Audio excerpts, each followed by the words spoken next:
BSc ডিগ্রিধারী শিক্ষার্থীরা শাহবাগে mob সৃষ্টি করে 3 দফা অযৌক্তিক দাবি বাস্তবায়ন করার অপচেষ্টা করছে।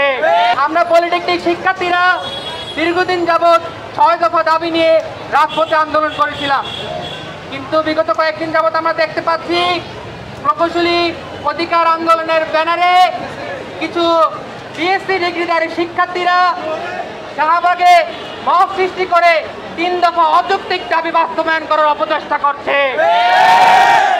আমরা এই 3 দফা অযৌক্তিক দাবির তীব্র নিন্দা জানাই। আমরা আরো দেখতে পাচ্ছি যে এই কিছু শিক্ষার্থীরা ফেসবুক সোশ্যাল মিডিয়াতে ডিপ্লোমা প্রকৌশলীদের নামে নানান ধরনের মিথ্যাচার করছে। গতকাল আমরা আরো দেখতে পেয়েছি যে তারা আমাদেরকে প্রকাশ্যে মারার হুমকি দিয়েছে। ওয়ালটন এখন দেশের সীমানা পেরিয়ে পৌঁছে গিয়েছে 50টিরও বেশি দেশে।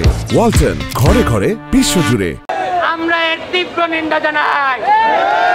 আজকে আপনারা দেখতে পাচ্ছেন সারা বাংলাদেশে কারিগরি ছাত্র আন্দোলন বাংলাদেশের নেতৃত্বে একযোগে প্রতিটি জেলায় বিক্ষোভ ও অবস্থান কর্মসূচি পালিত হচ্ছে। আমরা এই বিক্ষোভ ও অবস্থান কর্মসূচির মাধ্যমে আমরা আজকে 4 দফা দাবি উপস্থাপন করছি। আমাদের আজকের প্রথম দফা, প্রকৌশলী অধিকার আন্দোলন কর্তৃক ডিপ্লোমা প্রকৌশলীদের প্রকাশ্যে গুলি করা ও জবাই করে হত্যার হুমকি প্রদানকারীদের সর্বোচ্চ শাস্তি নিশ্চিত করতে হবে। আমাদের আজকের দ্বিতীয় দাবি, বিএসসি ইঞ্জিনিয়ার কর্তৃক 3 দফা দাবি প্রকাশ্যে পরিচালিত সকল কার্যক্রম রাষ্ট্র কর্তৃক অনতিবিলম্বে বন্ধ করতে হবে।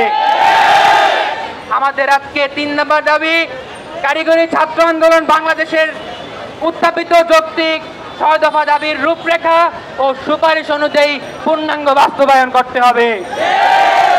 আমাদের আজকের সর্বশেষ 4 নম্বর দাবি, ইঞ্জিনিয়ারিং 1 চ্যানেল এডুকেশন সিস্টেম চালু করতে হবে। আমরা আজকে যে দাবিগুলো উপস্থাপন করছি, আমি প্রশাসন এবং এই অন্তর্বর্তীকালীন সরকারকে হুঁশিয়ার করে দিতে চাই, ডিপ্লোমা ইঞ্জিনিয়ারদের ইতিহাস 150 বছরের ইতিহাস। ডিপ্লোমা ইঞ্জিনিয়াররা প্রকৌশল সেক্টরে 150 বছর যাবৎ সুনামের সহিত বাংলাদেশে কর্মরত আছে। ডিপ্লোমা ইঞ্জিনিয়াররা এই 10ম গ্রেড শুধুমাত্র মামার বাড়ির মুয়ার মতো পায় নাই। এই ডিপ্লোমা ইঞ্জিনিয়াররা আন্দোলন সংগ্রাম এবং কর্মক্ষেত্রে নিজেদের যোগ্যতার পরিচয় দিয়ে এই 10ম গ্রেড অর্জন করেছে। 10ম গ্রেডের সকল টেকনিক্যাল পদ অর্থাৎ উপ সহকারী প্রকৌশলী এবং এই সমমান পদগুলো ডিপ্লোমা ইঞ্জিনিয়ারদের ছিল, আছে এবং ভবিষ্যতেও থাকবে।